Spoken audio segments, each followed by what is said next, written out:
Hello everyone and welcome to my channel. मेरा नाम है वरुण कुमार और मैं हूं आप लोगों का इंडियन बिलियनेयर। आज हम अपनी वीकली एनालिसिस की वीडियो लेकर आए हैं जिसमें हम बात करेंगे कि गोल्ड, सिल्वर और जो प्रेशियस मेटल्स की मार्केट है उसने इस हफ्ते या पिछले हफ्ते कैसे परफॉर्म किया और साथ साथ कौन से मेजर की इवेंट्स हुए थे। मैंने आप लोगों से ये प्रॉमिस किया था या बताया था कि मैं सैटरडेज को वीडियोस डाला करूँगा वीकली एनालिसिस की, लेकिन इस हफ्ते मैं सैटरडे संडे थोड़ा बिजी था इसलिए मैं कवर नहीं कर पाया।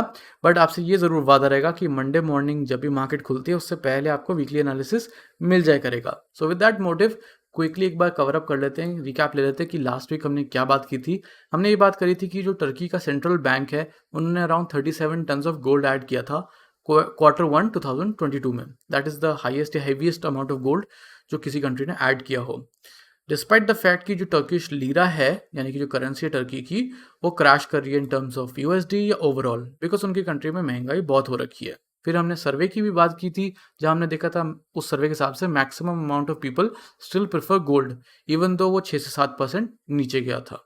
So yes, gold usually performs very well in the longer run या फिर जब क्राइसिस चल रहा हो। Right now crisis is going on but still gold ने उतना परफॉर्म नहीं कर पा रहा है जैसा हम एक्सपेक्ट कर रहे थे। क्यों? Manipulation, I think that's the only reason. Anyways, and there's a lot of things going on and that's why. तो एनीवेज आगे वीडियो में बात करने से पहले आप प्लीज़ जल्दी से इस वीडियो को लाइक कर दें और मेरे चैनल को सब्सक्राइब कर दें। It really helps and motivates me a lot कि मैं आप लोगों के लिए टाइम टू टाइम ऐसी वीडियोस लाता रहूँ। So first we will start with 27 of May का जो गोल्ड रेट था क्लोजिंग का। तब जो था हमारा दैट इज़ ये जो फ्राइडे अभी गया उससे पहले 2 वीक्स अगो, तब 999 फाइनेंस का जो 10 ग्राम गोल्ड था वो था around at 51,204 rupees without GST, without making charge, only base price. And silver 999 finance का 1 किलोग्राम था एट 62,538। जब हमारी मार्केट्स ओपन हुई थी 30th ऑफ मई को, तब एम आप देख सकते हैं तब गोल्ड जो था अराउंड 51,204 से 51,295 100 रुपीज़ ऊपर गया। सिल्वर अगर हम देखेंगे तो 62,538 से 62,462 अराउंड 100 रुपीज़ नीचे गया। But by the time markets closed on 3rd of June, हमारा जो गोल्ड था इट वेंट फ्रॉम 51,300 टू 51,455 यानी कि 150 रुपीज़ राइज किया है। और सिल्वर अगर हम देखेंगे तो it went from 462 to 788, so around 300 rupees के आसपास सिल्वर ने इंक्रीज देखा। इंटरनेशनल मार्केट में एग्जैक्टली क्या हुआ था, we did see something different. Why? Because time zones का डिफरेंट है, वो आपको मैं थोड़ी देर में कवर अप करके दिखा दूंगा जब हम एनालिसिस कर रहे होंगे। सबसे पहले हम स्टार्ट कर लेते हैं हमारी हेडलाइन से because it's very important to cover this. ये बिजनेस स्टैंडर्ड की हेडलाइन है जो कहती है कि Brent tops $124 as European Union to ban 90% of Russia oil by year end. इसको अब हम डिस्कस करते हैं।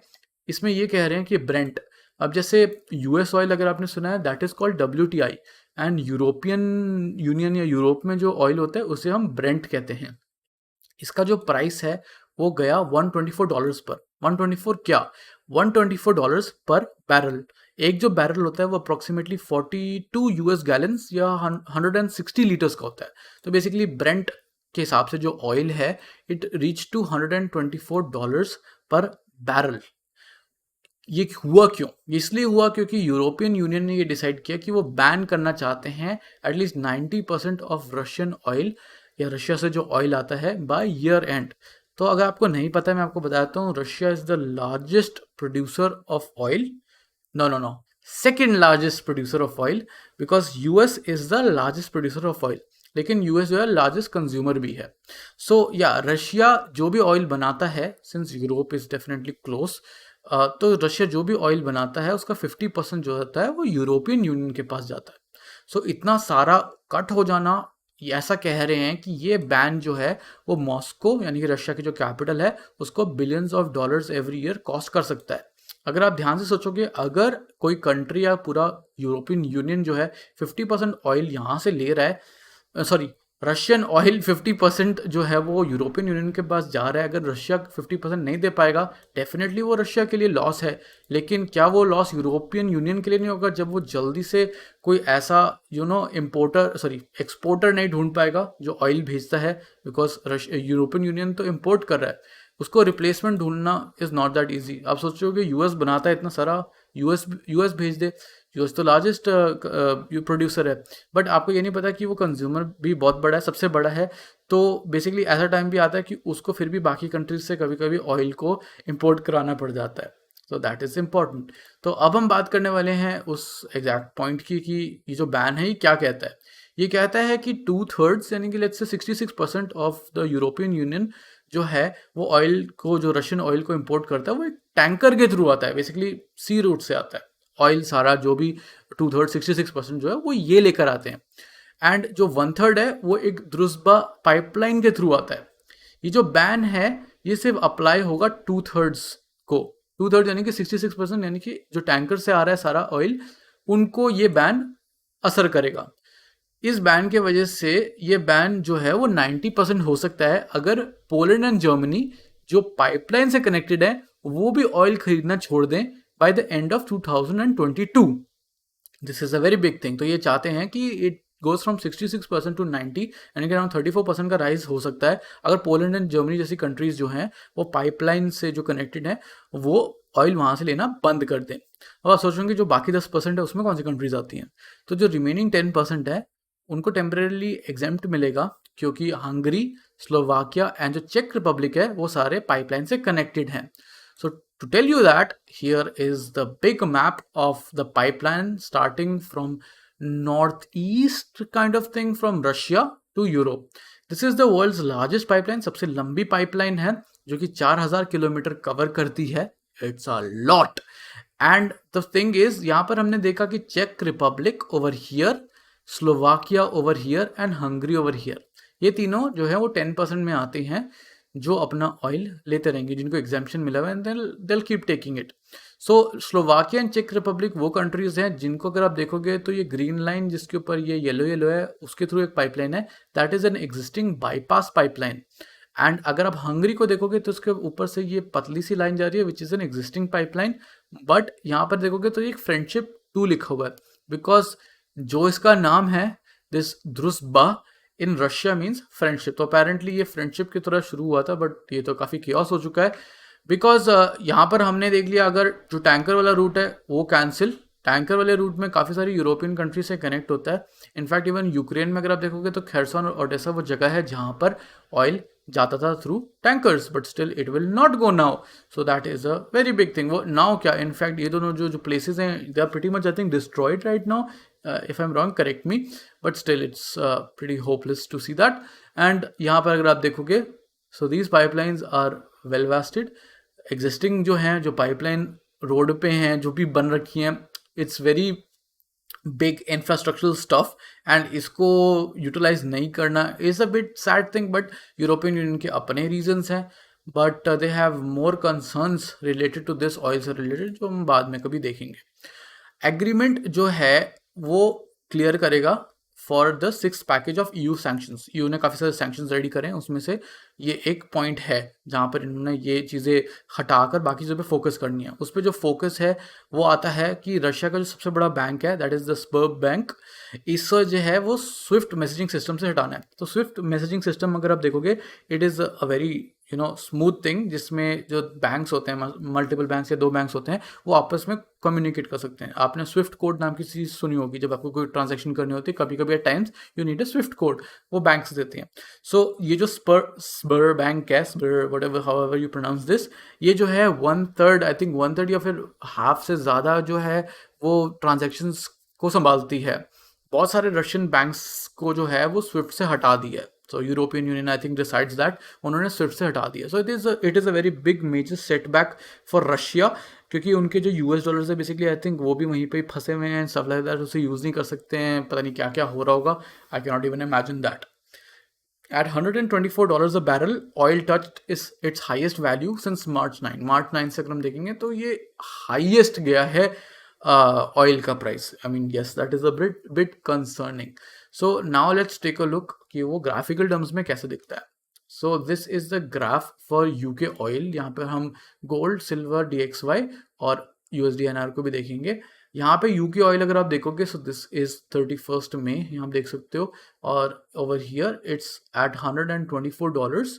हम एक महीने का देखेंगे, so it should be a lot. Yes, you see this, this is a lot, and then obviously it corrected. There are multiple reasons for that.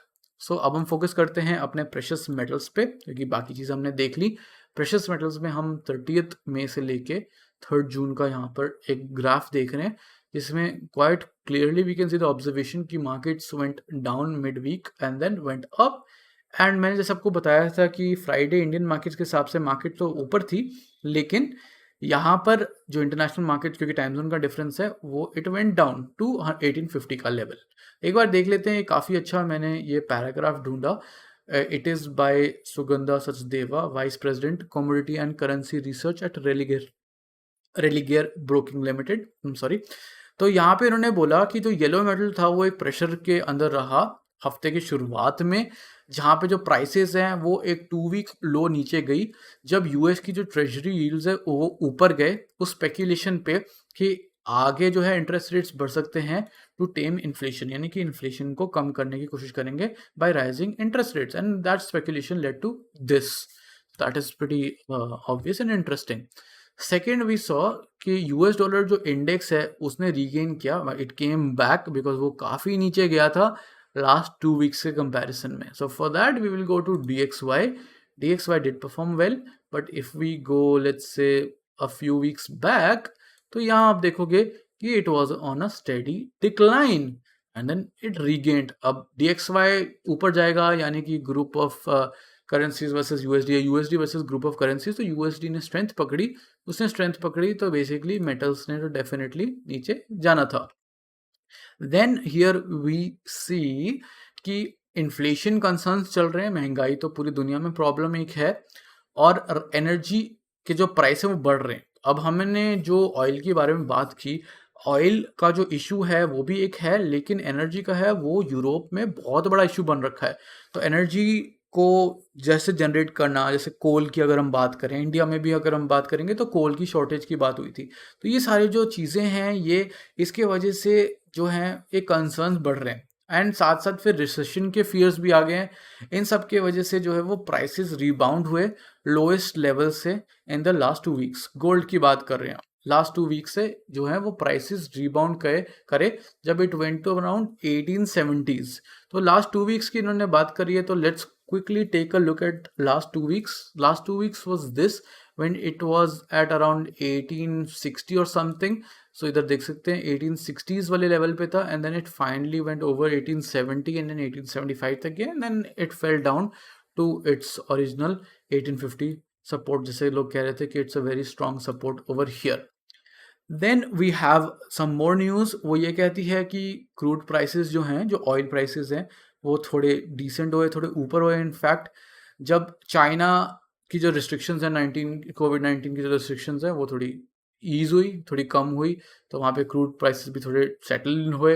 And European union, जैसे हमने बोला था, उन्होंने एक एग्रीमेंट रीच किया कि वो बैन करना चाहते हैं रशिया का सीबॉर्न, यानी कि जो टैंकर जो पानी के रूट से आता था उसका क्रूड ऑयल का इंपोर्ट, और जो रिफाइंड प्रोडक्ट्स हैं ऑयल के, इन अनदर 6 to 8 months. तो point to note here 6 to 8 months from now. Let's say June से अगर हम बात करते हैं, ईयर एंड की बात की, तो 6 months is December 2022 and 8 months is around February 2023 तक. It's gonna take a long time to actually figure this out, because उनको सोचना पड़ेगा कि जो भी हम मंगवा रहे हैं इतना ऑयल, वो उसको रिप्लेस कौन करेगा. Will the US replace it. अब US is definitely there, but उनका जो पानी का रूट है वो I don't know if it's gonna take the same time of the cost and whatever, however they are using it. I'm not sure कि what goes over here, and that is a bit confusing. तो इसकी वजह से concerns raise होते हैं about inflation, क्योंकि और बढ़ने वाला है. That is definitely true. So DXY we saw that how it went up and it steadied. Similar जो है precious metals में we saw over here. Then silver का अगर हम बात करेंगे तो it is a bit complicated here to see कि सिल्वर जो है चाइना की रिस्ट्रिक्शंस खुलने के बाद भी, इवन तो चाइना की जो रिस्ट्रिक्शंस मैं आपको बताता हूँ, इट हैज़ंट ओपन फुली, तो बहुत सारी जो इंडस्ट्रीज अभी भी डाउन हैं. तो ये सब की वजह से silver is still trying to cope up with gold, जैसे आप देख रहे हो. बट वही है ना, सिल्वर जितना ड्रॉप होता है आप देख सकते हो, इट गोज फास्टर डाउन भी और ऊपर भी एज कम्पेयर टू गोल्ड. मतलब ऑलमोस्ट आप डबल ही कर सकते हो. 0.94% डाउन था and silver was down 0.174. So yes, it's a pretty tricky moment, यहाँ आप देख सकते हो ऑयल्स यूके एंड यूएस जो है दोनों के दोनों ऊपर थे। एंड DXY देख लिया, यूएसडी आईएनआर को भी देख लेते हैं कि कैसे इन्होंने परफॉर्म किया, तो इनका भी कुछ ऐसे ही हाल है। वॉलेटिलिटी में ये भी मारे हैं, आईएनआर कभी स्ट्रांग हो जाता है, कभी वीक हो जाता है, and right now it's like weak only. So major concerns are there कि how European Union will tackle this, because हम इंडिया तो रशिया से सस्ते में ऑयल ले रहे हैं, बट कितने देर तक लेंगे, बिकॉज उनको भी बाकी कंट्रीज से प्रेशर आता है, प्लस ओवरऑल जो प्राइसेस हैं वो भी चेंज होते हैं। सो Russia will have problems in creating a lot of oil या प्रोड्यूसिंग ऑयल, एंड फिर वो देगा कितने कंट्रीज को। अगर इंडिया ही एक बायर है तो इंडिया सारा नहीं खरीद सकता है, because they produce a lot of oil, more than all of us can even imagine. तो आज की वीडियो हम यहीं पे सेटल करेंगे, where we saw that precious metals तो बिल्कुल ऐसे देखो, ये क्या है ये बिल्कुल एक फनी मोड में चल रहा था। So if you enjoyed tonight's video, तो please make sure to hit the like button. Comment करें अपने थॉट्स, आपको क्या लगता है ये जो ऑयल पे बैन होगा ये किस तरीके से अफेक्ट करेगा, will it affect everyone, or what will be the impact, especially precious metals पे क्या होगा, because I at this moment cannot think of anything। मैं कुछ बोल दूंगा फिर कोई कमेंट कर देगा आपने तो ये बोला था और ये हो गया। So I want to know what exactly you think, what are the experts thinking, because I'm not an expert, मैं तो सिर्फ एक I'm just a new player, so I'm just thinking about all of these things। So what is your thought process, let me know। Share the video, अपने friends and family के साथ share करें, उनको दिखाएं कि कैसे प्रेशियस मेटल्स की market जो हैं वो ये सारे economical factors and world wide stuff के साथ कैसे कनेक्टेड हैं। So do that, make sure to share and subscribe to the channel, and bell icon को क्लिक कर लेना नोटिफिकेशंस के लिए। So in the end, thanks for watching.